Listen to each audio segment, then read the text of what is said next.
Welcome back to my YouTube channel. दोस्तों कैसे हैं आप सब? उम्मीद करती हूँ बहुत बढ़िया होंगे, मजे में होंगे। मैं भी बिल्कुल बढ़िया हूँ। तो जैसा कि आप सभी जानते हैं, हमने एक कॉमन पेडागोजी सीरीज स्टार्ट की थी और ये जो पेडागोजी सीरीज है न केवल DSSB PRT वाले बच्चों के लिए है, बल्कि जो स्टूडेंट्स बीएड एमएड एजुकेशन में नेट का प्रिपरेशन कर रहे हैं, इसके अलावा सीटेट एचटेट या किसी अदर स्टेट के टेट के लिए प्रिपरेशन कर रहे हैं, या किसी भी टीचिंग एग्जाम चाहे एनवीएस केवीएस या किसी अदर टीचिंग एग्जाम की तैयारी कर रहे हैं, उन सब बच्चों के लिए पेडागोजी सीरीज बहुत ज़्यादा हेल्पफुल है। और आप सभी जानते हैं हमने इवैल्यूएशन का टॉपिक स्टार्ट किया था, यानी कि मूल्यांकन होता क्या है, इसका पर्पज, कैरेक्टरिस्टिक्स, नेचर, टाइप्स हम डिस्कस कर चुके हैं।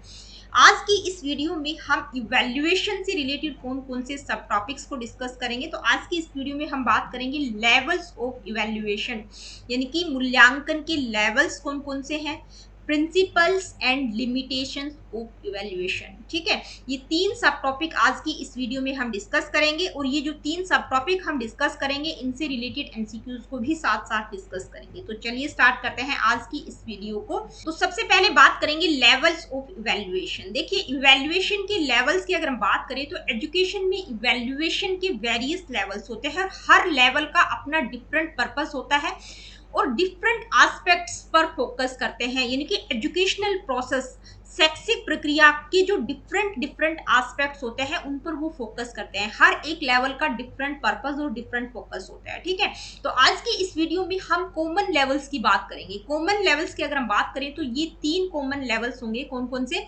Self centred evaluation, criterion reference और नॉर्म रेफरेंस। ये तीन लेवल्स आज की इस वीडियो में हम डिस्कस करेंगे। तो सबसे पहले बात करते हैं सेल्फ सेंटर्ड इवैल्यूएशन। तो सेल्फ सेंटर्ड इवैल्यूएशन क्या होता है, यानी कि इसमें ये एक ऐसा प्रोसेस होता है जिसमें किसी भी स्टूडेंट की जो प्रीवियस नॉलेज, प्रीवियस टेस्ट है, उनको करंट वन के साथ कंपेयर किया जाता है। यानी कि भाई पहले वो एक साल पहले वो क्या था, एक साल पहले या 2 महीने पहले या 3 महीने पहले, ठीक है, यानी कि उसका पीछे का रिकॉर्ड क्या था और अभी इतने टाइम पीरियड के बाद उसने कितनी प्रगति की है, कितना प्रोग्रेस किया है। ठीक है, उसके प्रीवियस टेस्ट को करंट वन के साथ कंपेयर किया जाता है, ताकि स्टूडेंट्स की जो भी इंप्रूवमेंट के एरियाज हैं उनको आइडेंटिफाई किया जा सके और उनको फ्यूचर की बेटर परफॉर्मेंस के लिए इंक्रेज किया जा सके कि भी पीछे के कंपैरिजन में आपने ये प्रोग्रेस किया और आप इस फील्ड में आगे जा सकते हैं। जैसे एग्जाम्पल के तौर पर अगर हम बात करें तो राइटिंग पोर्टफोलियो। अब पोर्टफोलियो से क्या हेल्प मिलती है, यानी कि कोई भी स्टूडेंट अगर अपना पोर्टफोलियो रखता है तो उससे न केवल स्टूडेंट बल्कि टीचर को भी हेल्प मिलती है, यानी कि थ्रू आउट द ईयर उस स्टूडेंट ने क्या क्या प्रोग्रेस की है।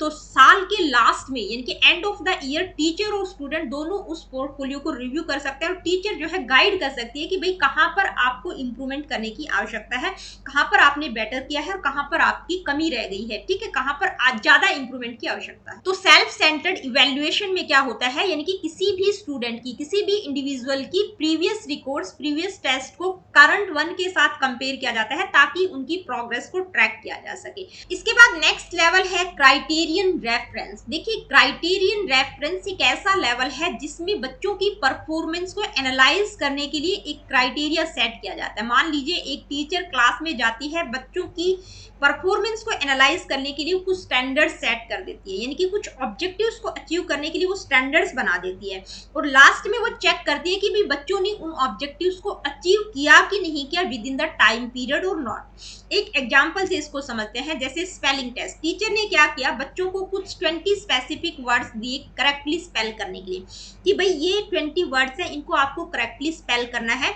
और पासिंग क्राइटेरिया क्या रहेगा, अगर आपके 18 आंसर्स करेक्ट होंगे तभी आप पास हो पाएंगे। तो ये पासिंग क्राइटेरिया है। ठीक है, फिक्स स्टैंडर्ड है कि भाई एक बच्चे का दूसरे से कंपेयर नहीं किया गया है, यहाँ पर सिर्फ एक क्राइटेरिया बना दिया गया है कि आप तभी पास कर पाएंगे जब आपके 18 वर्ड्स करेक्ट। नेक्स्ट लेवल है नॉर्म रेफरेंस। देखिए, नॉर्म रेफरेंस लेवल क्या होता है, यानी कि इसमें कुछ नॉर्म्स निर्धारित कर दिए जाते हैं, कुछ मानक निर्धारित किए जाते हैं। यानी कि इस इवैल्यूएशन के प्रोसेस में क्या होता है, किसी भी स्टूडेंट की परफॉर्मेंस का कंपैरिजन दूसरे स्टूडेंट्स के साथ किया जाता है। ठीक है, यानी कि दूसरे स्टूडेंट्स के साथ उसकी परफॉर्मेंस को कंपेयर किया जाता है, फिर चेक किया जाता है कि जो ये स्टूडेंट है ये कहाँ लैग कर रहा है, कहाँ पर उसको हेल्प की आवश्यकता है।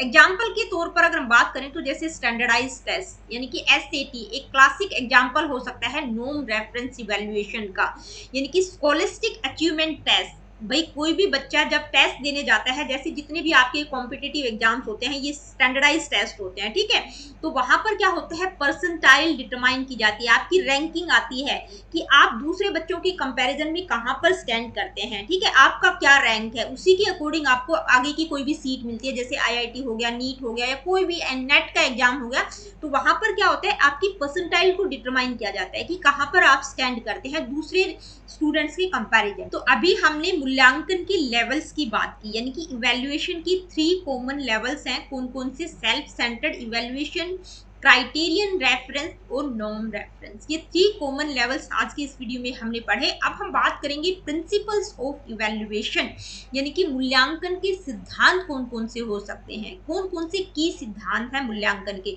कि भाई जब आप इवैल्यूएशन करें तो कौन कौन सी बातों को ध्यान में रखना चाहिए, ठीक है।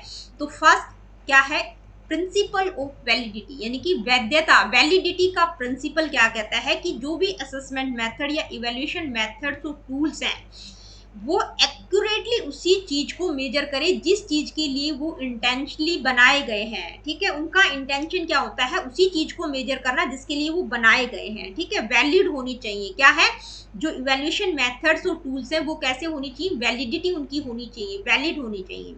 नेक्स्ट है प्रिंसिपल ऑफ रिलायबिलिटी, यानी कि रिलायबिलिटी का प्रिंसिपल क्या कहता है कि जो इवैल्यूएशन प्रोसेस है उसमें कंसिस्टेंसी होनी चाहिए, यानी कि एक टाइम पीरियड के बाद भी सिमिलर रिजल्ट्स आने चाहिए, कि भाई 1 साल के बाद भी अगर आप इवैल्यूएट कर रहे हैं सिमिलर कंडीशंस में, कंसिस्टेंट कंडीशंस में, तो वही रिजल्ट्स मिलने चाहिए, ठीक है, वो क्या होना चाहिए, विश्वसनीय होना चाहिए, इवैल्यूएशन का जो प्रोसीजर है वो कैसा होना चाहिए, रिलायबल होना चाहिए, ठीक है, फ्री फ्रॉम बायस होना चाहिए। नेक्स्ट है प्रिंसिपल ऑफ फेयरनेस, फेयरनेस का प्रिंसिपल क्या कहता है कि इवैल्यूएशन कैसा होना चाहिए, इम्पार्शियल होना चाहिए, इक्विटेबल होना चाहिए, सभी स्टूडेंट्स को इक्वल अपॉर्चुनिटीज मिलनी चाहिए, किसी प्रकार का कोई भेदभाव नहीं होना चाहिए, यानी कि कोई भी स्टूडेंट चाहे किसी भी सर्कमस्टांसिस का हो या किसी भी बैकग्राउंड का हो, किसी के साथ कोई भेदभाव नहीं किया जाना चाहिए, सभी को अपनी नॉलेज और स्किल्स को डेमोन्स्ट्रेट करने के लिए इक्वल अपॉर्चुनिटीज प्रदान की जानी चाहिए, ठीक है।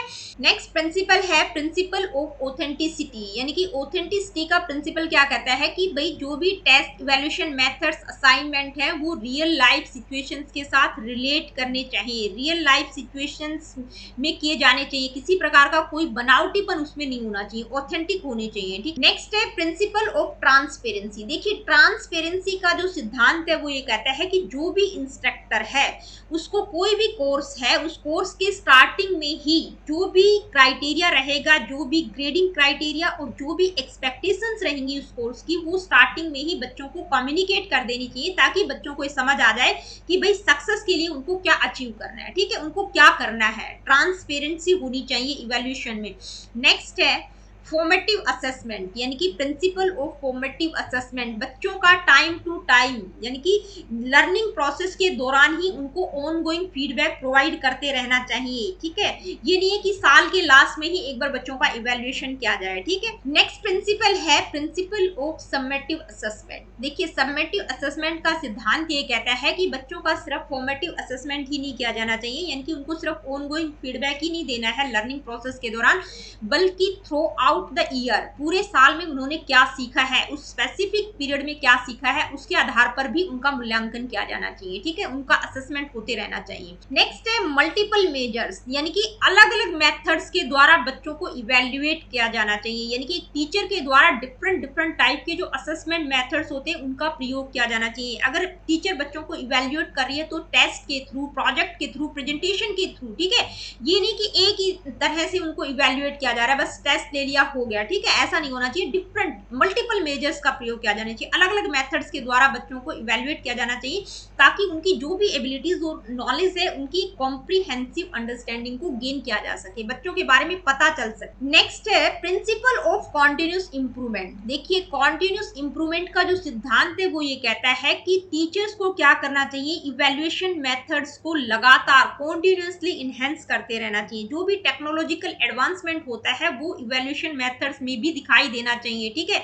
लगातार इवैल्यूएशन मेथड्स को रिव्यू करते रहना चाहिए, रिफाइन करते रहना चाहिए, ताकि स्टूडेंट्स की लर्निंग को बेहतर किया जा सके, ठीक है। तो ये कुछ इवैल्यूएशन के प्रिंसिपल्स को हमने डिस्कस किया। अब हम बात करेंगे लिमिटेशंस ऑफ इवैल्यूएशन, यानी कि मूल्यांकन की सीमाएं कौन कौन सी हैं, ठीक है, क्या क्या हो सकती हैं। ओवर इम्फेसिस ऑन टेस्टिंग, यानी कि अगर टेस्टिंग पर बहुत ज्यादा एम्फसाइज किया जाता है, excessive focus on evaluations and testing can lead to a curriculum that prioritize rote memorization and test taking skills over holistic learning and critical thinking. भाई बहुत ज्यादा अगर टेस्ट परीक्षणों पर आप डिपेंड रहेंगे, बहुत ज्यादा फोकस किया जाएगा, तो वो सिर्फ रोट मेमोराइजेशन को प्रमोट करता है, ठीक है, यानी कि सिर्फ कंटेंट को पूरा करने पर टीचर फोकस करिए। उससे क्या होगा, बच्चे की जो होलिस्टिक लर्निंग है, ऑलराउंड डेवलपमेंट है, क्रिटिकल थिंकिंग का डेवलपमेंट नहीं होगा, ठीक है। कहीं ना कहीं बच्चों की क्रिएटिविटी रिस्ट्रिक्ट होगी, वो चीजों को एक्सप्लोर नहीं कर पाएंगे। नेक्स्ट है स्ट्रेस एंड प्रेशर। देखिए जो एक्सटेंसिव इवैल्यूएशन सिस्टम होता है, पर्टिकुलरली जो हाई स्टेक एग्जाम्स होते हैं, जो बड़े बड़े एग्जाम्स होते हैं, बच्चे वो क्वालिफाई नहीं कर पाते, तो वो क्या करते हैं, स्ट्रेस में आ जाते हैं, उनके ऊपर बहुत ज्यादा प्रेशर होता है।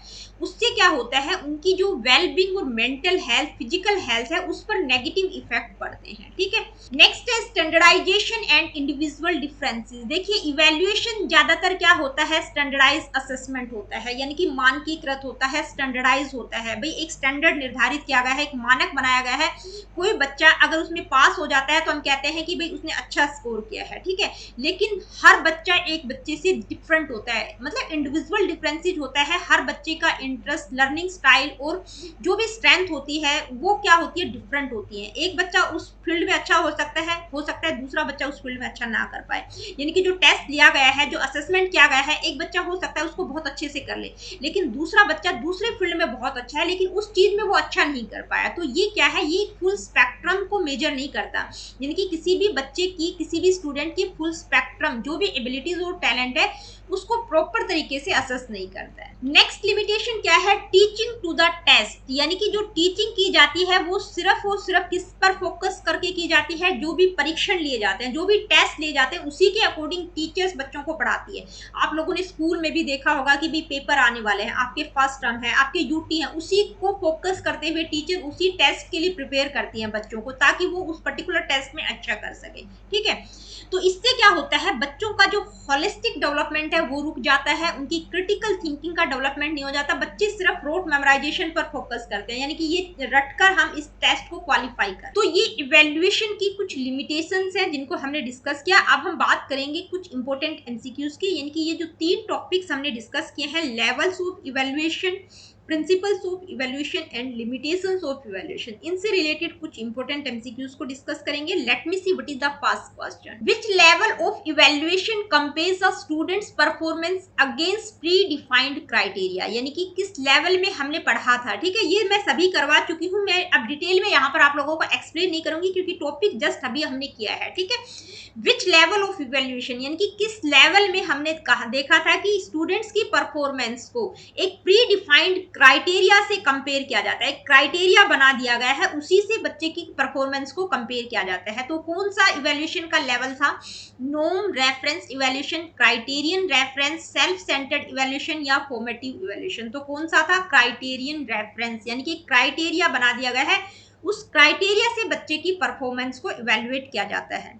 नेक्स्ट क्वेश्चन है, in a norm reference evaluation the performance of a student is typically compared to, यानी कि norm reference evaluation में students की performance को किससे compare किया जाता है, the students on previous performance, the expected learning outcomes for the course, the performance of peers in the same group, a set of established criteria और benchmarks। तो किससे कंपेयर किया जाता है, यानी कि स्टूडेंट्स का कंपैरिजन उसके साथी फ्रेंड जो होते हैं उनसे किया जाता है, ठीक है, नॉर्म रेफरेंस इवैल्यूएशन में। आगे बढ़ जाते हैं, नेक्स्ट क्वेश्चन है, a students improvement over time is best assess through, यानी कि एक टाइम पीरियड के बाद बच्चे का जो असेसमेंट किया जाता है, उसकी इम्प्रूवमेंट को जो देखता है, वो कौन सा इवेल्यूएशन का लेवल होगा? Non reference evaluation, criterion reference, self centred evaluation, diagnostic evaluation. तो कौन सा होगा? सेल्फ सेंटर्ड इवेल्यूएशन, यानी कि टाइम के बाद कि भाई पहले उसका क्या लेवल था और अभी क्या है, ठीक है, अभी उसने कितना इंप्रूवमेंट किया है। Next question, the principle of validity in evaluation ensure that, यानी कि वैलिडिटी का प्रिंसिपल क्या इंश्योर करता है? The assessment is fair to all students regardless of their background, the assessment measures what it is supposed to measure, the assessment produce consistent results over multiple trials, the assessment reflects real life applications and scenarios। तो principal of validity क्या ensure करता है कि भाई जो assessment है वो उसी चीज को मेजर करे जिस चीज के लिए वो बनाया गया है। The assessment measures what it is supposed to measure, जिस चीज के लिए वो बनाया गया है उसी को मेजर करता है, तो हम कहेंगे कि ये क्या है? वैलिड है, वैलिडिटी को इंश्योर करता है। पहले ऑप्शन की अगर हम बात करें, यानी कि फेयरनेस को बताता है। दूसरा क्या है? वैलिडिटी को बताता है। कंसिस्टेंट रिजल्ट्स प्रोवाइड करता है ओवर मल्टीपल ट्रायल्स, बहुत सारे ट्रायल्स के बाद भी वही सेम रिजल्ट्स आते हैं, तो ये कौन सा है? रिलायबिलिटी का प्रिंसिपल है। और जो रियल लाइफ एप्लीकेशन और सिनेरियोज को रिफ्लेक्ट करता है वो कौन सा प्रिंसिपल है? प्रिंसिपल ऑफ ऑथेंटिसिटी, ठीक है। नेक्स्ट क्वेश्चन क्या है, आइए देखते हैं। Which of the following principles emphasizes the need for providing ongoing feedback to students during the learning process, यानी कि बच्चों को लर्निंग प्रोसेस के दौरान ही जब आप पढ़ा रहे हैं तब उनको साथ साथ फीडबैक प्रोवाइड करना, वो कौन सा प्रिंसिपल है? समेटिव, फेयरनेस, फॉर्मेटिव असेसमेंट या रिलायबिलिटी? तो कौन सा होगा? Formative assessment. Next question, ethical considerations in evaluation primarily focus on, यानी कि इवैल्यूएशन में इथिकल कंसिडरेशन का प्राइमरी फोकस क्या है? तो ये भी एक प्रिंसिपल है इवैल्यूएशन का, इथिकल कंसिडरेशन का प्रिंसिपल, ठीक है। तो कुछ चीजें जो टॉपिक में रह जाती है वो यहाँ पर क्लियर हो जाती है, क्वेश्चंस के थ्रू क्लियर हो जाती है। तो इथिकल कंसिडरेशन का जो प्रिंसिपल है वो किस चीज पर फोकस करता है? Ensuring that all students receive the same type of assessment. Next है maintaining the confidentiality of student performance data, comparing student performance with that of their peers, setting clear and challenging assessment criteria। तो ethical consideration का जो principal है वो किस पर focus करता है कि भाई जो स्टूडेंट्स का परफॉर्मेंस डाटा है वो कॉन्फिडेंशियल होना चाहिए, ठीक है, उस कॉन्फिडेंशियलिटी को मेंटेन करना बहुत जरूरी है। नेक्स्ट क्वेश्चन क्या है, आइए देखते हैं। The use of multiple assessment methods in evaluation is important because it, यानी कि इवैल्यूएशन में मल्टीपल असेसमेंट मेथड्स का प्रयोग किया जाना चाहिए। क्यों किया जाना चाहिए? ensures that all students pass the assessment, helps in capturing a comprehensive picture of students' abilities, guarantees that the assessment is transparent to all students, reduce the time required to evaluate students। तो क्यों किया जाना चाहिए? ताकि बच्चों की जो different abilities हैं उनका पता चल सके। तो क्या ऑप्शन होगा? Helps in capturing a comprehensive picture of students ability. Next question, which level of evaluation is primarily used to assess a student's performance relative to a peer groups, यानी कि उसके दूसरे साथी लोगों से जब बच्चे की परफॉर्मेंस को हम कंपेयर करते हैं तो वो कौन सा लेवल होता है इवैल्यूएशन का? Criterion reference, norm reference, self centred या डायग्नोस्टिक इवैल्यूएशन। तो तीन लेवल्स हमने पढ़े थे, क्राइटेरियन, नॉर्म और सेल्फ सेंटर्ड। तो कौन सा होगा? नॉर्म रेफरेंस, यानी कि नॉर्म्स बनाए गए हैं जिसमें बच्चों की परफॉर्मेंस को दूसरे स्टूडेंट्स के साथ कंपेयर किया जाता है। नेक्स्ट क्वेश्चन है, a norm reference evaluation is least useful when. देखिए कब लीस्ट यूजफुल होगा, मतलब कम से कम यूजफुल कब होगा, ज्यादा यूज की बात हम नहीं करें, लीस्ट यूजफुल कब होगा? Determining how well a student has mastered specific skills, ranking students against each other, assessing overall class performance, comparing students across different schools। तो कब होगा लीस्ट यूजफुल? यानी कि कोई भी स्टूडेंट है जो स्पेसिफिक स्किल्स में मास्टर्ड है, ठीक है, उसको डिटरमाइन करने के लिए हम इसका प्रयोग नहीं करते हैं। नॉर्म रेफरेंस इवैल्यूएशन का प्रयोग कब करते हैं? जब दूसरे बच्चों से कंपैरिजन किया जाता है, दूसरे बच्चों की परफॉर्मेंस का कंपेयर किया जाता है, वहां पर हम इसका ज्यादातर प्रयोग करते हैं। Next question, self centred evaluation is particularly effective objective 4 यानी कि सेल्फ सेंटर्ड इवैल्यूएशन कब इफेक्टिव होगा? Comparing students within a class, assessing individual progress over time, determining whether students have met specific learning objectives, establishing national academic standards. तो self centred evaluation में क्या होता है, कब इफेक्टिव होता है? यानी कि assessing individual progress over time, यानी कि किसी एक पर्टिकुलर स्टूडेंट की जो भी परफॉर्मेंस है, पिछली परफॉर्मेंस क्या थी, उसके आगे की परफॉर्मेंस क्या है, ठीक है, उसकी ओवर एक टाइम पीरियड के बाद क्या परफॉर्मेंस है, उसको असेस करना।